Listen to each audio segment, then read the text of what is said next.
Hey everyone, I'm Bryan from Biofire, and we're here in the model shop. And I thought we'd spend a few minutes today talking about some of the user research that went into the Biofire smart gun, particularly focusing on ergonomics. That was very key for us to have a very simple experience of being able to pick up the gun and having it work. And that required a ton of research into different types of users that were going to be using the gun, their levels of experience, as well as just their basic anthropomorphic measurements of their hands. Obviously very critical to the product functioning the way that it should when somebody is in a home defense scenario.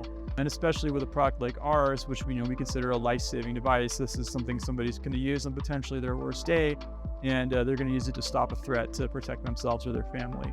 So where the sensors were located, and particularly also the user interface, I really wanted that to be in a place where when we put them in a stressful situation, they didn't have to think about it. They just picked it up and their fingers were right on the sensor, their face was right in view of the facial recognition, and they understood what was going on with the product. I've got a few examples here. This was literally tons of iterations that went into this, hundreds, sometimes even thousands of different iterations of the product from where we started to where we ended up with the Biofire smart gun here. So just a few of the samplings here. We didn't really need to reinvent the wheel. We used a lot of government studies that are put out.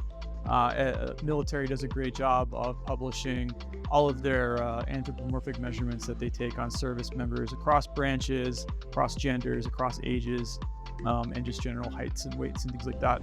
So that was a good test to make sure that our whole formula for approaching grip sizing was going to work. This model that's here in the middle here, it's a little bit more complicated. This represents a way to test that hypothesis with working biometrics. So we had different grip size elements that we could plug on to a working fingerprint sensor.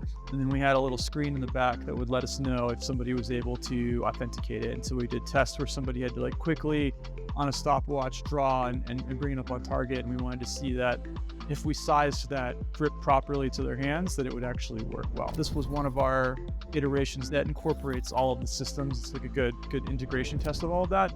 Also to kind of see where we were on the ergonomics side.